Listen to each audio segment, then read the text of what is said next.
Oh, hi there. Cello. Hey now. Hola. And ba weep grana weep ninny bong. However you want to say it. Welcome to that Kev1 show.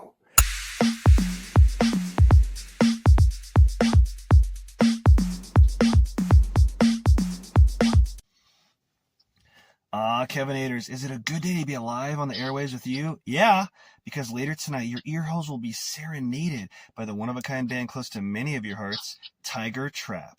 And right now, my guest is someone that has been scaring up success in the realm of horror for such cult classics and IPs as Roseblood, Friday the 13th, Vengeance 2, Bloodlines, The Death of Snow White, and Diced amongst many, many more. A special effects marvel and writer, director, maven. He is writing his own destiny. Fresh from the pages of Fangoria, Jason Brooks, welcome to the show. Hey, thank you. Yeah, man, of course, man. Thanks for spending some time. I mean, you're like spinning mini plates, directing, writing, and just like kind of making your own dreams come true. Oh, yeah, living the grind. I mean, yeah. Oh, yeah. I mean, I know it. I mean, like we talked with like so many guests on different levels and everything, and like it kind of does it. Do you agree that it kind of feels like it almost never changes in a way, like the grind of it, even if you're on like a huge budget thing or a small indie you're doing for like 48 hours or something like that? It feels like it's always kind of the same. You're in the mud. You're kind of making these effects out of like nothing sometimes, you know? Oh, absolutely. It's always grinding. I mean, the only thing that changes is the budget. The work is always grinding. It feels like if you're going to really just be in the game at all, like you really have to have a love for it, you know? Oh, it's definitely, passion is what's going to get you through. Yeah. Oh, a billion trillion %. I mean, I've had so many times where I've been like on like a big budget thing for like, you know, a huge studio or just helping like, you know, people who are just at, you know, film school and like, and that's sometimes the best films in that way sometimes. But like it's sometimes the most ghetto fabulous things make an effect. I mean, and the practical's always the best in my eyes too. So it kind of goes hand in hand. Oh, absolutely. And anytime we can go practical, that's our bread and butter right there. So we always love that too. But I've always loved when practical effects can be in a film because it just has a different feel to it and different visual style and aesthetic that just feels good. Yeah, I mean, I was even talking with Michael Miner, who co-wrote RoboCop. Like, it's like that could never be remade, not just because of the time and you know politics and everything, you know, and but like even just like the stop motion of Ed 209 and stuff. I mean, everything beats CGI in my eyes. I mean, sometimes it's great, you know, and I'd love to make a film even with CGI, but it's just the way to go. And you're like definitely like a to the core real filmmaker. So I want to thank, as a fan, I want to thank you for that as well. Oh, thank you so much. I'm sure you get a lot of that from a lot of your fans, right? Probably, or what's that? you probably get that from a lot of fans, like after like, you know, meet and greets and such, or any that contact you on social media, I imagine. Yeah, I know, but I always appreciate it. Always, you know, I sometimes wonder, do they know who I really am? Really? Are you mixing me up? Yeah. Yeah. I know who I want to be, but yeah. Well, how close would you say you are to the Jason Brooks you want to be right now? I mean, you got a lot of success with The Death of Snow White, in the alum of Jason Voorhees, and they got many awards, your version, you know, so. Yeah. How close are you, would you say? That's a great question. I think the target is always moving. And I think once I can, you know, live comfortably and support my family and friends, and I can support other filmmakers as well who are up and coming, then I think I'll be in a good place. But then I'll probably have new aspirations to grow from there. Oh, very cool. Huh. I mean, like, it's always moving, like you said, but I mean, you're already like a, you know, multifaceted artist. I mean, acting, special effects, and makeup, writing, and more. I mean, my crewman D, who just made it here in time, he was crowing about, I want to say, I don't want to mix it up, Conjuring the Cult, and he's vowing to show it to me tonight. I mean, I remember Revenge of the Boogeyman. I mean, a boatload of more, and it has to be like an honor to be immortalized in Fangoria magazine. I mean... Oh, that was amazing. It was a big surprise. It was actually a fan from one of the Vengeance Friday the 13th movies who reached out. He's a great, talented guy himself. Some of his music was in the second movie. But he reached out. He's like, hey, man, congrats on the Fangoria picture or article on you and piece on you. And I was like, wait, what? And he's like, oh, I'm sure you already know about it. I was like, I don't. Is it like in the magazine or what? What are you talking about? And then he sent me a picture. And so I had to go grab a copy, of course. But at least I had no idea. it blew me away. I mean, that's just huge. Yeah, it's kind of like, I mean, I'm sure, I mean, to me, perhaps, I don't want to say younger because we're still young, right? But like a younger audience members, like Fangoria, it's like the Rolling Stone for horror magazines. You know, it's like, I remember even before like being into horror, going to like little comic conventions as a kid and seeing like a bunch of Fangoria stuff everywhere. I mean, it's gigantic, man. It's huge. I mean, that's like I said, bucket list item. It doesn't get bigger than that for horror fans in my eyes. And I grew up going and getting Fangoria when I could, or reading friends' Fangoria magazines. And that's kind of like where I started to fall in love with some of the special effects, was reading some of those magazines and looking at what other legends were doing. And are you going to frame that issue or what? Or is it already like on your desk, or where's that at right now? I had to order it online, so it's still in the mail, but I'll probably put it on our coffee table with a couple other publications that, that we've been fortunate enough to be in. Leave it kind of open on your page when you want to impress guests who come over. Oh yeah, that, yeah, it's yeah. I was just sit here and read this a little bit on page 45. I'm kind of look at that. Yeah. Man, and you were like, you were featured in Fangoria for Diced, right? Where you played the antagonist Benjamin, right? Yes. Yeah. Yeah, that's where, I played the killer scarecrow guy in that one, and we did the special effects for that movie as well. The new version is coming out pretty soon, Diced Reloaded, next month, where we filmed an additional 30 minutes, and we had special effects legend Joe Castro come on to help do some additional effects, because we did all those pickups down in Hollywood, and he was down there. So cool. Oh man, Man, people are loving it. I mean, it merited a sequel. I mean, a lot of people are comparing Benjamin to like Art the Clown meets like, Scarecrow and Krueger put together kind of in a way. Like, I mean, a Scarecrow that Batman wouldn't even fuck with, but Yeah, that's the thing. And I mean, I know there's been a lot of similarities to The Terrifier and Art the Clown with just the movie in general, because it's that genre of slasher, just the quiet clown-like, evil character. And so I made sure I worked with the director a lot to bring something of my own to the character and not be a knockoff, because I love Damien and David over there at the Terrifier crew, and they're good friends. And I even called them ahead of time to say, hey, I'm working on this. It's very similar to yours, and I just want to get your blessing and all that, so you don't see it and think, wait, what? And they're like, no, please, the more the merrier. We love this. So, yeah, there's definitely similarities there, but I'm hoping I brought enough to it that differentiates it. No, yeah, definitely. I'd say. I mean, who knows? And the sky's the limit. And I love that you're just on this huge success train. I mean, who knows? Before long, we might have some sort of Mortal Kombat version, where they keep adding skins, where it's Art the Clown versus Benjamin. That would be amazing. Or a crossover movie. Oh Lord! Ooh, yeah. You said you're friends with them, right? Maybe that's the next realm. Yeah, that'd be amazing. Or worst case, if after part 6 or something, if they're kind of winding down-ish, Art the Clown makes a surprise cameo, then of course would spread like wildfire in the horror community. So there you go. Get more people to see Diced Part 4, perhaps, or something at that point. Maybe they're friends and they're not enemies. Maybe yeah. Oh man, what was the process like in becoming this new horror icon, Benjamin? Well, originally, my partner Naomi and I, who we run Real Fiction Studios together, we were brought on to do the special effects, the kills and makeup and, all that for the film.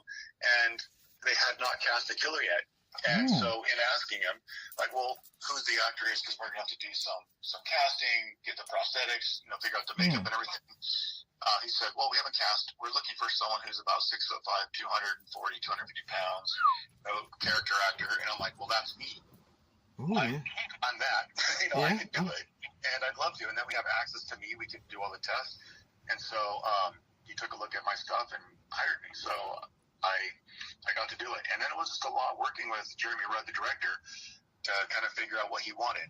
And he wanted, an adult person kind of stuck in a 5 to 8 year old boy's brain, someone who didn't quite mature and develop and doesn't know right from wrong sometimes, who's just going along, doesn't even realize killing is bad. He's just curious sometimes. So we got to put some of those notes into the performance. And so it's just that. And of course, anytime you get the makeup on fully, you look in the mirror, you see yourself, and it's a different character you start to become. something a little different.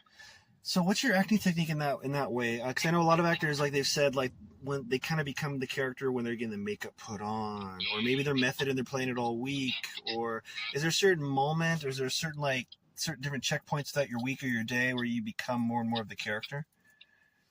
No, I've actually played with a lot of different methods back in the Friday the 13th Vengeance days, where I was trying to walk around the house and look in the mirror and do certain moves, and even listen to a certain kind of music on the way to set and get my mindset there. But it never really worked for me. It was just really, I had an idea of what that character was, and I've always been so busy doing the effects or doing, something, getting ready for it, that I never had time to just get into the character. So I'm literally there on set, the director calls action, and then something clicks, and I immediately switch over to this other character and just turn my brain off and become whatever it is I'm playing. Very cool. Yeah, that's probably even healthier for you mentally. You know what I mean? If you do that instead of being Christian Bale, so we're on cut, you can be kind of dancing, getting some energy out, and then action, it's boom, you're bloody killer mode, whatever. Exactly, for sure. And because so much of my performance, is killing and wrestling around with people and, in some potentially dangerous situations, I always want to make sure that I work with the stunt team or any coordinators or safety team to make sure that everything is safe for our actors and crew, and that just don't go crazy. So I have a lot of that, working through the blocking of things and making sure that everything's going to go as planned. So I have that kind of muscle memory that I kind of hang on to when I call action. Then I can put the performance to that choreography, and then we end up with what you see on screen. Very cool. Now, with the success of Diced, is there any merchandise that fans can look forward to or could collect already by chance? That's a great question. I sure hope so. I'm hearing that I'll learn more over the next several weeks. Ooh, yeah. There's the new version of the movie coming out. Like I said, it's got 30 more minutes of it. When Epic Films picked it up, they're redistributing that, and it should be out soon. And I hear that there's some potential new announcements coming with it. So, it might be premature, but when you say it's coming out soon, do you have any idea where audiences can find it, or some of the? Yeah, I think it's going to be on Amazon. I believe it's one of the platforms. Might be Apple TV and the usual basic streaming platforms. Oh yeah! Oh, that is so cool. Oh man. And you're also a multi-time award-winning filmmaker, very notably for Friday the 13th, Vengeance 2, Bloodlines. Man, which we won a few for that. Yeah, what was it like directing and writing that? Jeez. Oh man, it was a lot. Directing it and being in it. Luckily, I have a great director of photography, Cody Newton, who I work with a lot when I do my own films, and he and we get along really well. We see eye to eye on certain things. He's very creative, and he's able to step in to be my eyes and brain while I'm in costume. So wouldn't have been able to do it without him. But it's a lot. It's a lot of responsibility to prepare all the special effects, and all that ahead of time, and to get to rely on your team and people like Naomi to execute everything, and while still being responsible for everything that's happening with a costume on. Yeah, I mean, so did you was there a signal you said when it was time to cut when you were in the costume, since you're kind of muted is when the rare times Jason talks, cut, or something like that, or? We all know. For the most part, I'll have Naomi, I'll have Cody call action and cut. Because he'll be behind the camera filming it, and so the times where I'm in the scene, he would call action and cut after the scene. And if there's any notes that I had that I saw while in the scene, then I'll give it to him, and vice versa. And he'll, we talk, and he'll show playback of what we just shot, so that I can decide, do we need another take, or should we change anything in the scene? And then, I'm just imagining. It sounds almost kind of funny. Imagine towering Jason Voorhees, maybe blood soaked, and he's looking on at Video Village. Where he's got the little camera scope to his eye and the mask or something. That's exactly how it is. Oh my gosh. Documentaries about the making of on our YouTube channel, on Real Fiction Studios YouTube channel, and it shows basically that. So Jason Voorhees looking at the monitor and watching what we just did. Oh my God, it's gotta be so rewarding. All the accolades made it worth it too. But man, I mean, was that just like a sleepless era, like months, a year almost, when you have so many hats spinning? And absolutely, yeah, it was a lot. It was nonstop going, missing my family and my kids and everything, and just kind of working on that to get it done and out. So I guess if you were irritable at all, it could add to the scene work, the method acting a bit for Jason, maybe. Oh yeah, no, I have a lot of fun on set though. Whenever I'm on set, I'm at some of my happiest moments there. So I'm always having a good time, even if I'm tired and worn out and exhausted and just kind of want to go to bed. I still would rather be there than anywhere else. So cool, awesome. So I mean, did it run fairly smooth for the most part? Because it's almost, sometimes it can be really daunting to make any sizes film project, but when you're something like that with so much legacy behind it, obviously you're a huge fan of the original film, right? Films, but like and like your directing, writing, special effects, Jason Voorhees himself, and thankfully it won so many awards. Was it just like a huge weight on you, did you feel, or is it just kind of, are you amazing under pressure, or what? Oh, there's always a huge weight. And that's like next level weight though, yeah. I mean, one, if Jason sucks in the film, then everyone hates the movie. And so that's the one character. Everyone else can be a bad actor. They can not have the greatest performance. They're not the best day. But if Jason doesn't work, then people will hate the movie. That is a great point. Yeah. Jason Voorhees, not only, he's obviously the linchpin, the main thing, but it's, he has to be this stoic, undeniable, or it's just not, it's not even the film of it. So it's like just a joke. But you guys, do you recall even how many awards you guys won? It almost seems countless for that. Almost every festival, nailing it. Stopped counting after 64. Wow. It just started getting a little silly. Very cool. But I mean, there's definitely a lot of pressure because people have their own idea of what Friday the 13th is, what Jason Voorhees is, what he can and cannot do. And I try to stay true to what has been shown on screen in terms of the laws of that universe. And but other people will have opinions and they will not be quiet about it. Like our roadblock scene, Jason killing all those people. We had a big mega fan who said, it was all right except for that part because Jason never kills in the daytime. And I was like, wait, what? I can show you scenes in almost every movie that he does. But for some reason, in his mind, his version of Friday the 13th, Jason only kills at night.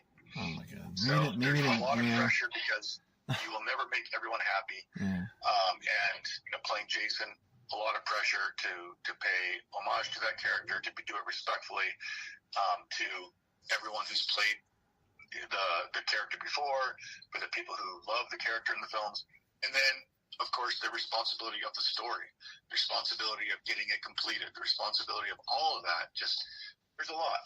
So, there's a lot that could go wrong. Man. So besides like all the accolades and the awards, was there like a certain like touching, reminder of how great it was from like a diehard fan or a special, someone from the original film or anything? Was there any kind of moment like that was like, wow, a huge save point, for your heart for this film project? Oh, yeah. I mean, the end of the film when we had C.J. Graham put his Part 6 costume back on from the original, and then we had Tom Matthews in his original Part 6, and they were standing there face to face again for the first time in 30 years in a Friday the 13th film, about ready to fight. It gave several of us, we just sat there, looked at each other, and we had chills. Once we had the lighting, the cabin in the background, and they're about to face off, the hair stood up on the back of our necks. This is something that the fans have been wanting for 30 years, and we were there to witness it in person, and it was insane. The energy was crazy. It was so good. So that was a moment that I'll never forget.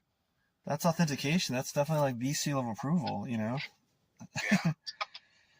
Man. And to get the blessing of every one of these alumni, Tom McLaughlin, and Tom Matthews and C.J. Graham and Darcy DeMoss and everyone who's been a part of these who say that they love what we're doing and they love the story and that we're doing their characters right and doing the story the right way. It's very validating and assuring. Oh man, that's just so awesome. Where were some of the filming locations for that? Was that in the Pacific Northwest or? Yeah, Hollywood? that was all up in and around Woodinville, Washington. For the most part, we did some, over in Everett at the morgue. We filmed in an actual morgue for a scene or two. Huh. Yeah, but most of it was done around Woodinville. Was it pretty eerie being in the morgue, or was it just kind of like, it's clean? I almost imagine it smells like bleach for some reason or something like that, or like a really clean doctor's office. It does not smell like bleach, but it does smell like meth. Oh, wow, okay. Stick with you. The best I can describe it is if you've ever been to the grocery store at the end of the day when the butcher is cleaning up the shop and you smell those chemicals and the meat. Yeah. Oh, wow. Yeah, but it was cold. Mm-hmm. I remember it was very cold, a little bit eerie. But the people there were great. Wow. Yeah, they probably had you guys. They're probably really excited for you guys to be there, I imagine. But wow. Oof. Yeah, they were really wonderful people. We told them what we were doing, what the jokes were.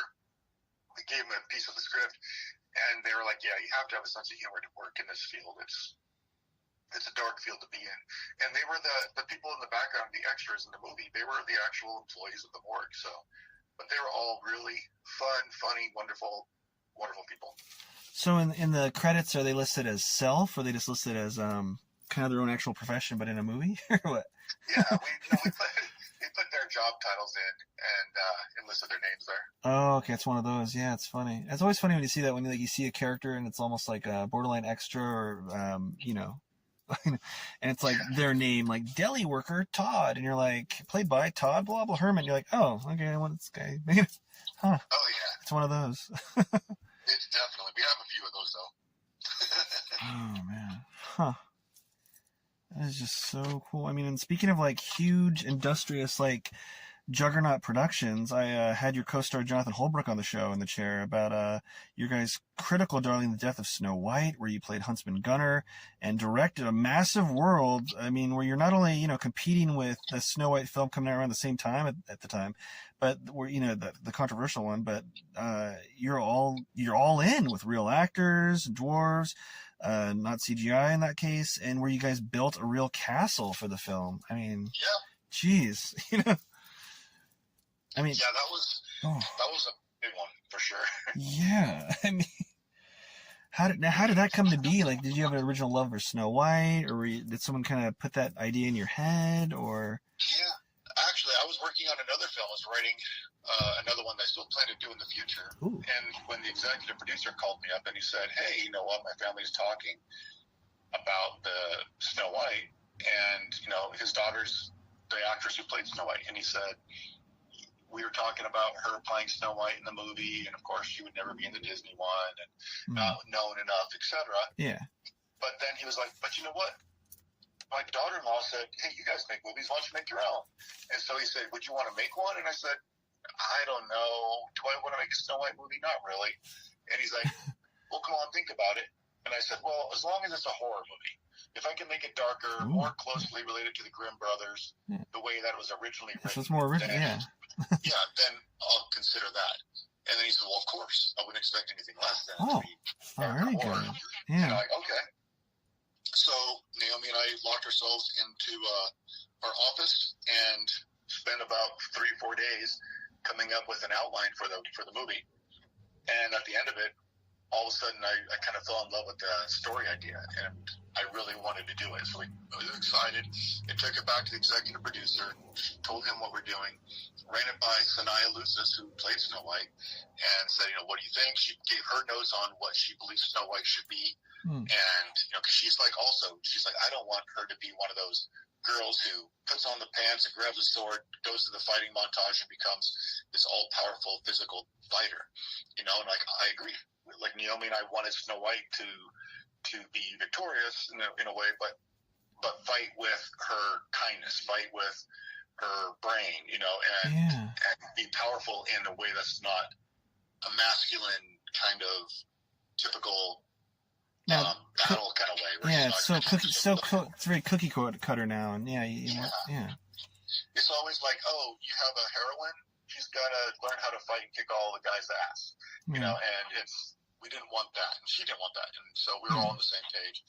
And so we tried to make sure we stayed completely true to the character of Snow White, being, vulnerable and wholesome and strong and all that, but without changing her to be a warrior. So anyway, that's the story, how it came out. We loved it, took it back, and then we all agreed and started looking to get it funded and started production. So we spent a good 10, 11 months just working nonstop every day, getting that thing together, getting costumes, props, wardrobes, set design, characters, actors together, and getting the script finalized, many versions, until we got it whittled down to where it is now, and got everyone counted and somehow pulled it off. Yeah. I don't know how. There's no way, if you put it on paper, if you look at it with what happened, there's no way we should have been able to accomplish what we did. I mean, it's like, it's wild. Building your own castle and the horses, everything. It's like, it's almost like you just really filmed in the world of Snow White. You know what I mean? Like, Thank you so much. Yeah. Oh, for sure. Man. But we had an amazing time doing that. And again, it was like surrounding ourselves with really great, talented, passionate filmmakers and people who all wanted to be there. No one was there for a paycheck to just do their job and go home. Everybody was really loved the project, wanted to be there for it and support it in any way they could. And so that's the way we all did it. And it really helped us to bond. Everyone got paid exactly the same amount, kind of a thing, where no one was better than another person. PA, directors, camera, everyone had the same day rate, and we all just bonded. It was like there was not one person who mattered more than another, and we all just were a family and got it done and having the greatest time. Oh, that's awesome. Huh. Kind of revolutionary with heart. Wow. Huh. And speaking of budget, when you're raising the funds and everything, and kind of writing and putting it all together, and the scripts can change even day to day, close and sometimes during filming. Did you ever change much stuff while it was coming together? Because it's such a huge bloody fairy tale brought to life. I mean, did you have to we're gonna cut this out or make this for a practical effect, or because we have to do this with effects or location? Did you change a lot of the script throughout it when it was coming into frame, or no? Yeah, I mean, there were some things that we changed because we originally wrote it for one budget that we anticipated, and then that budget was cut in half. And then, so we had to kind of well, how are we going to do this?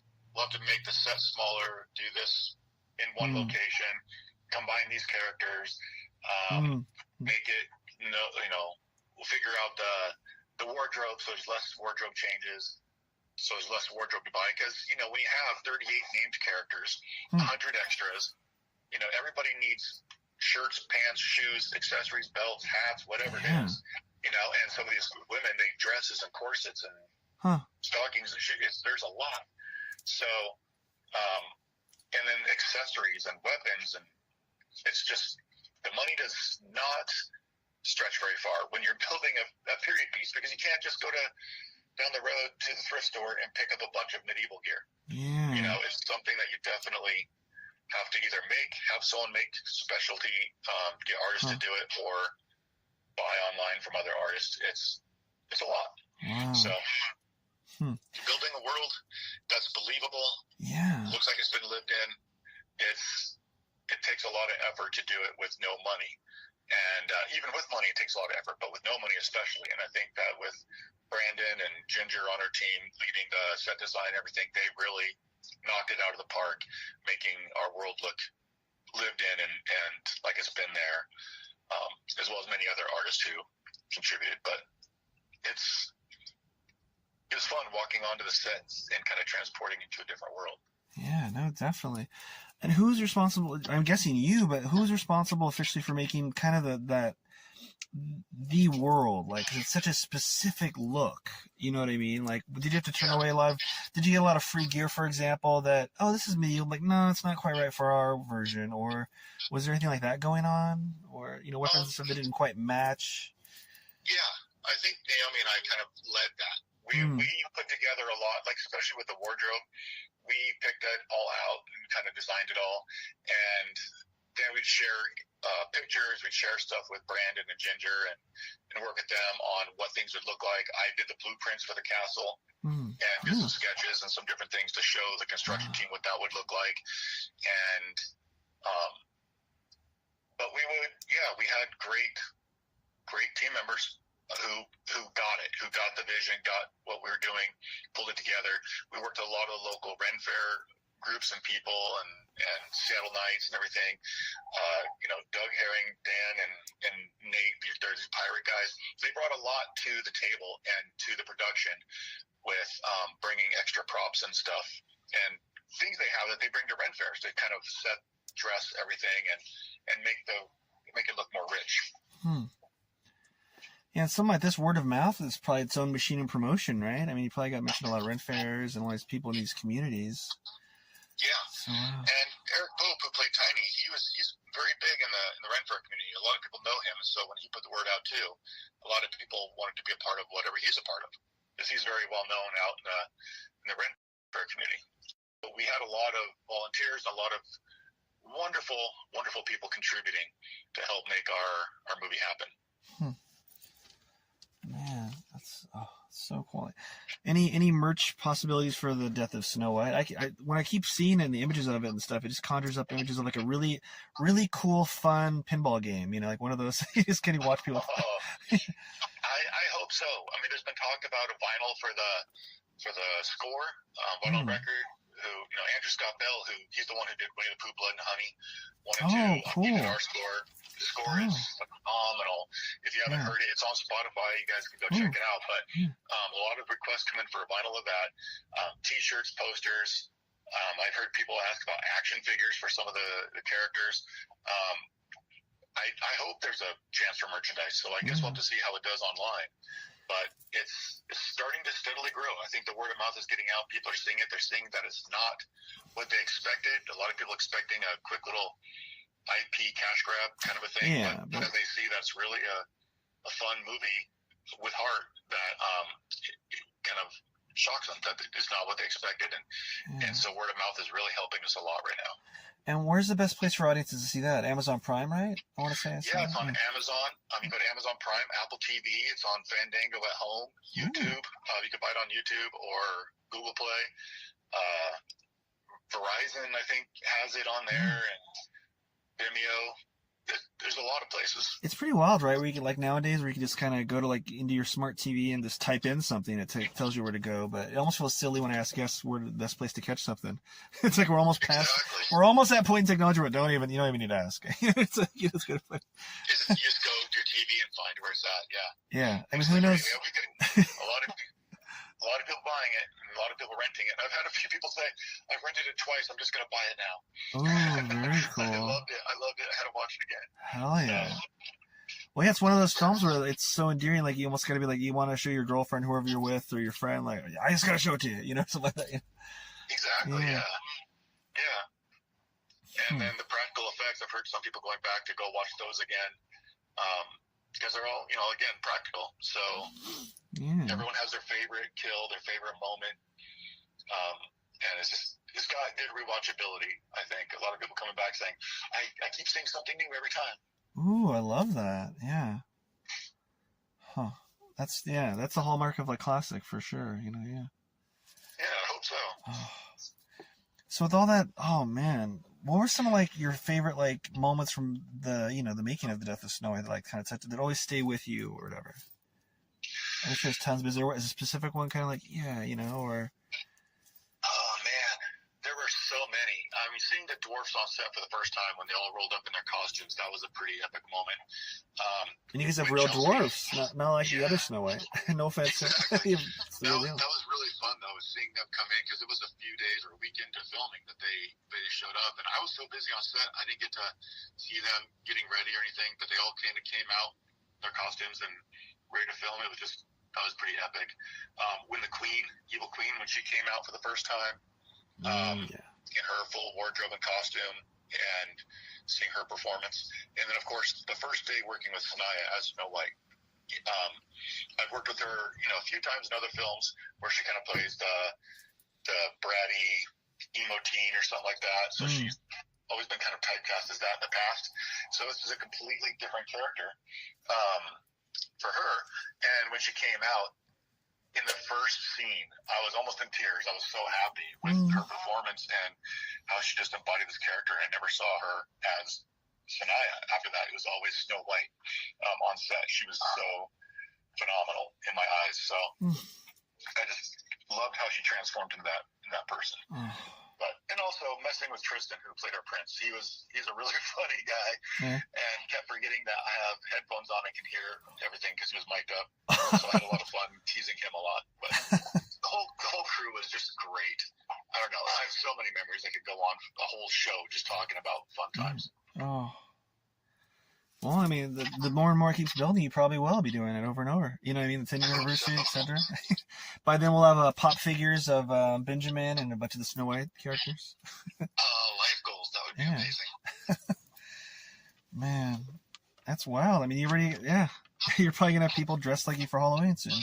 That would be great. I know I've seen some people, like hundreds of tattoos of my version of Jason Voorhees, which blew my mind. Wow, really? Of your version for sure? Oh, wow. Yeah, hundreds of them. Like, there's one picture in particular that got taken of me was a really great photo the director took, posted online, and it just became the picture that everyone knew. Oh, and so hundreds and hundreds and hundreds of tattoos, and it's one of the documentaries we have showing several of them. But yeah, and then seeing people dress as my version of Jason at Comic-Cons and horror conventions and stuff, it's just really humbling. It's crazy to think that something you've created has inspired people to do more with it. Yeah. Oh, that's just the most rewarding. I mean, wow, just to think about it, that you touched them, just that they've seen it, that they appreciate it. You might have got them through some dark times or bad days they were having, and yeah. Oh yeah, absolutely. Goals, yeah. Oh. I had a war veteran come up to me once at a signing at a convention and told me his story about losing limbs and being in the hospital out there and stuff and not having much to live for, but then found out about my movie coming out, one of the Friday the 13th movies, and said that gave him something to look forward to, gave him some hope, and gave him something to really hang on for. And he was in tears, and it just blew my mind that something I was doing that feels like fun and excitement for me could impact someone else in their life so significantly in such a profound and serious way that it just is crazy that you don't realize the impact you have on other people's lives. Wow. That's incredible. It takes my breath away. It's, yeah. Huh. Yeah. It's just so wild. And you're writing these cool, like, fun-y, bloody scenes, like you're saying, and then, like, yeah, it's just, that's really something. Well, speaking of special moments, with your huge arsenal of film credits, what's some of the film projects of yours that you feel like haven't gotten the spotlight they deserve? Oh, man. Well, Snow White, I think, is one of those. I think a lot of more people needed to see that one. I just, getting the word out and competing against every other indie film in the world for the voices is tough. It costs a lot of money to let people know about your movie. But I think that one, there's a few, like Conjuring the Cult that we worked on, the Lizzie Borden game. There's a few out there that we've done that I think people would enjoy. There's one called Chicken Boy that we worked on. Chicken Boy. It's Chicken Boy. It's a short film right now. I think 8 to 12 minutes long or something like that. It's running in the festival circuit. Everyone who watches that, it's the funnest, weirdest, most bizarre movie, and I pray to God that we get to make a feature of it. But it is, it is so funny. It is so funny. I've seen the script for the feature, and if we're able to pull this off, it's gonna be a classic, a cult classic for sure. Wow. It's just bizarre. Chicken Boy. Oh, cool. Yeah. So right now, the way to see it is it's on the film circuit right now, so people can see it at the festivals, but it'll be streaming or and on YouTube in the near future? Yep. Okay, cool. I hope it'll be streaming somewhere so people can see it, because a lot of people want to see it. And the people who have seen it at the festivals all contact me, contact the director. They're all excited. That's been winning awards. getting a lot awesome. of attention. And so. And it's called Chicken Boy, spelled B-O-I or not B-O-I, Yeah, right? Boy, B-O-I. Okay, classic. Matt Rush is the director of that one. Okay. I have to look And that up after this. He did the prosthetics and the makeup, special effects for that movie. But that's something that I think getting seen by the right people and getting in the right hands to get that made will. Okay. So you definitely want to blossom it. It's its own film in its own right as is, but it's kind of in a way you're saying it's almost like a proof of concept. Hey guys, let's do more. Okay, very cool. Exactly. And then speaking of proof of concepts, another one would be Metal Kingdom, which my Snow White director of photography, Cody Newton, he is writing Metal Kingdom. We did a short proof of concept for that one as well, and it's a very Steven Spielberg kind of movie, family friendly, with robots and fighting, and it's great. A girl sees a robot on the way home from school, saves him from being destroyed, and now he's there to protect her. And to her, he's just annoying. But anyway, he's getting hunted down, and now they all have to, figure out survival. So it's a really fun, heartfelt movie. That's great. You can see the proof of concept for that one on YouTube as well if you look up Middle Kingdom short film. Okay. Is that set in like the near future or far off future or kind of like a Black Mirror Now-ish type vibe or what? For the feature? Yeah, for Metal Kingdom. Middle Kingdom, you can watch the short now, which is, I think, almost 20 minutes, between 15 to 20 minutes. And that one is really great on its own if you watch that. But the feature the script is being written right now, and he's looking for funding for it. But that's something that, it's like a Steven Spielberg one. Yeah. I've not seen anything like it out in the film world since the 80s. So it has like a lot of heart, maybe almost like a Alan Silvestri musical background kind of vibe, okay. Yeah, I mean, it reminds me of watching movies like Goonies and E.T. and things like that. Okay, yeah. It's a fun adventure, comedy, kind of heartfelt movie with some humor and Oh, very cool. Yeah, we need more of those. Yeah, for sure. Man.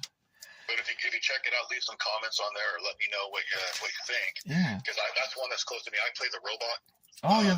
Cool. The lead robot in that one, and also we did the makeup and special effects for that. Oh, very cool. So are you in like a practical costume, or are you kind of like mapped for like computer graphics? No CG.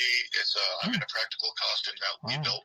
All the robots we build from our Real Fiction Studios site, and then the same director, Cody Newton, has 259 coming out soon. That's a film that we made where I play the demon in that. We did the makeup and effects for that one as well.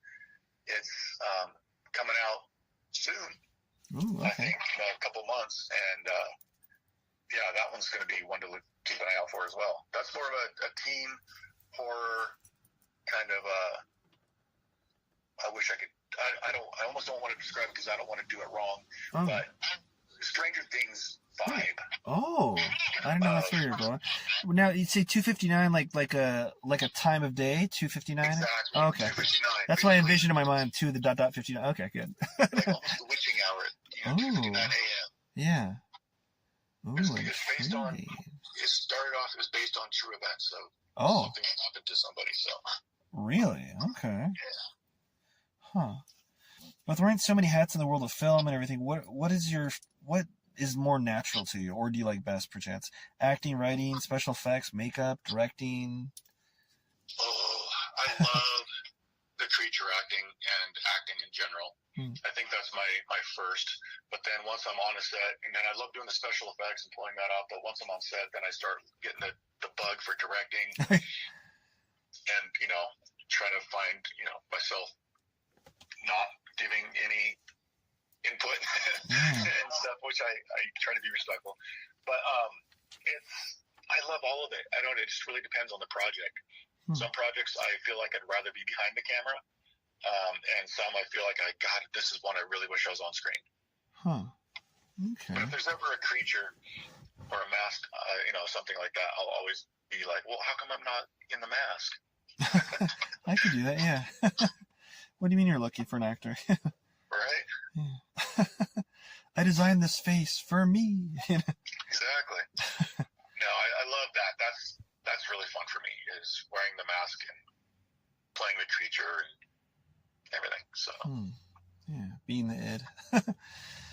Huh.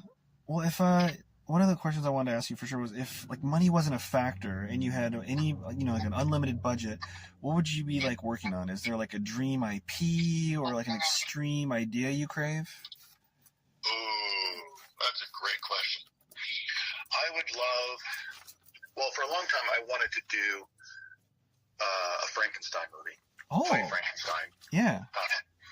But I think another one is I've always kind of wanted to do my take on a kind of a twisted Wizard of Oz. Oh, okay, yeah. Like so, more like the OG, or just like a unique twist, or like a more adult version of Wizard of Oz, in the sense of it'd be more scary, the stakes would be higher in their journey, and it would be not, I wouldn't want to say horror, but it would be dark. It'd definitely be dark. Huh. And that's something I've always kind of wanted to do is, a dark Wizard of Oz movie. I loved that movie growing up, and I just would like, I don't know. Now, is there a certain role you'd want in it? Like to be a dark, ravenous lion, or hardcore Tin Man, or the wizard himself? I always liked the Tin Man for some reason, so I could do that. But then I was Benny, I could be a scarecrow. I don't know. But definitely something I could do is I'd like to, write that and direct it and kind of oversee the whole thing. Yeah, it's funny. Every time I see, like, maybe not every time, but maybe every time I see a Wizard of Oz thing, I always keep thinking of like, I don't know, some twist on it too. Yeah, it seems like there's a lot they could be doing with it. Yeah, and of course, I always like to explore the parts that they didn't explore in the past movies, to go deeper into some of the locations or places or themes that weren't shown a lot. Like in Snow White, you can see some of those where we delve into some of we hit the milestones that everyone's expecting and kind of stay true to that, but then we go deeper into things that happened in between. Oh. Very cool. So Wizard of Oz Adventure, some retelling or some version is definitely in your near future, or maybe? Oh, I mean, if there's no money limit. Yeah. But then honestly, at the same time, there's about 3 or 4 projects of my own that I really want to do and finish writing that I'd probably do first. So just so many ideas and not enough money. I know. I mean, yeah, I keep wanting to, like, I see like Popeye socks and shirts for sale lately, and I'm like, I keep wanting. I mean, it reminds me through the years I've always like wanted to make some sort of Popeye modernization or something. I feel like they didn't quite. I don't know. Yeah, I still gotta watch the Popeye movies that came out. They're on my list to watch, but I just the kind of horror film one, or the Robin Williams one? Oh yeah. Oh, I've seen the Robin Williams one a long time. I saw it in the drive-in theater when it came out. Oh wow. Yeah, what's the new one? Is it Popeye Killer Man? Slayer Man, that's right. That was the twist. Yeah. Oh, okay. Yeah, I have a friend who worked on that one. Oh, okay. And you heard good things, or? I haven't seen it. I don't know. The only people I know who seen it have worked on it, and of course, everyone loves their own stuff. So I honestly haven't had any unbiased reviews on that one yet.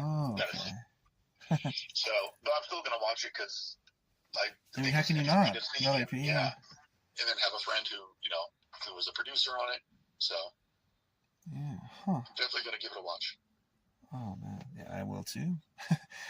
All right, man. Well, Jason, we've probably taken enough of your time. Thanks so much for pulling back the curtain on the magic you weave. I mean, I can't wait to see what's next for you and your creations, and I can't wait to one day hopefully share a film set with you. Oh, that would be amazing. I'd love that. Yeah.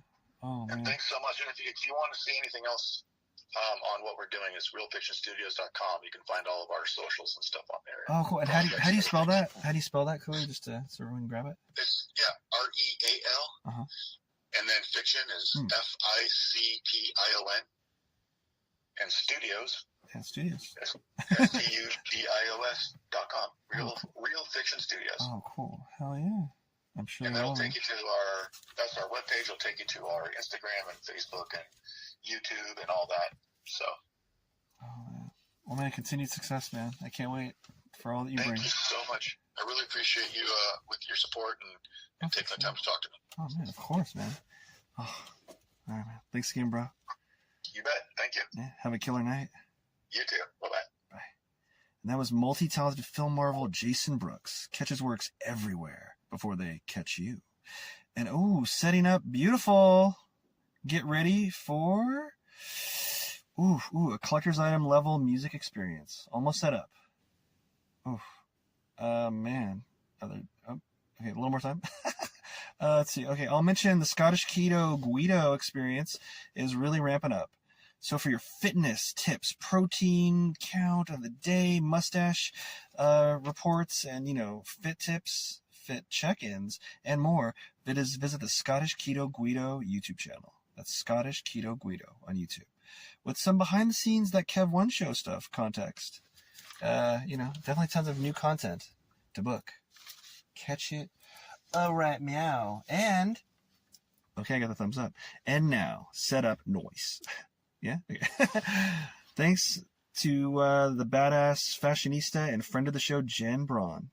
Have your ears rejoice. No, it's not the 90s, but for your pleasure, Tiger Trap.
This episode of That Kev One Show is dedicated to actor Julian McMahon.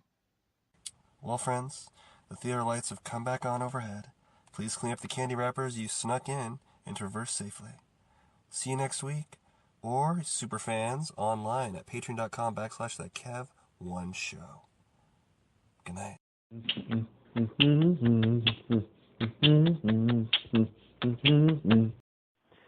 Rep the brand that is behind-the-scenes film talk, positive vibes, and discovering what the human condition is all about as nonstop creativity guides us on and on and on with That Kev One Show merchandise. Now for sale at thatkev1show.etsy.com.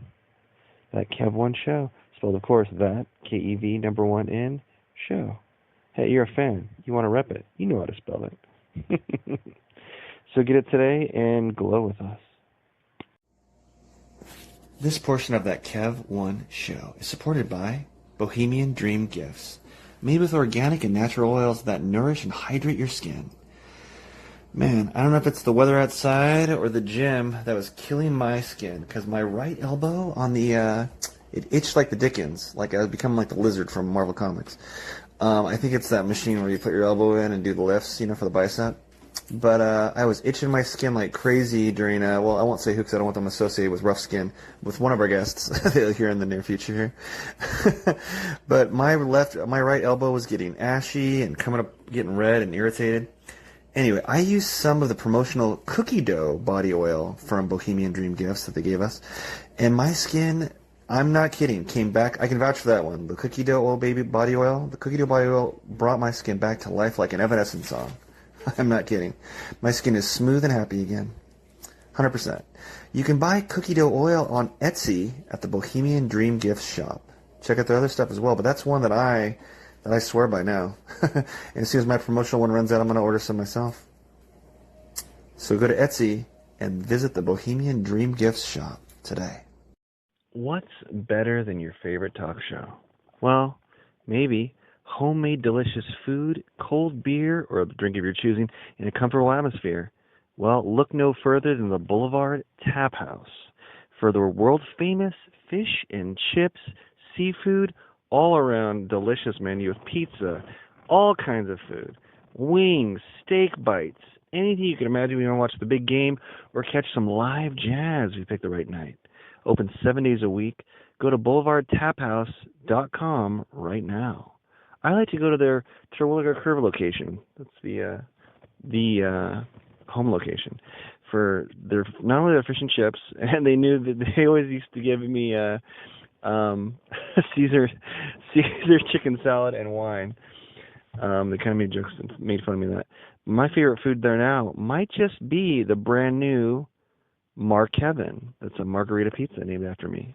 Don't know if they do it because I'm Italian or what, but I had it, and it is delicious and, dare I say, nutritious.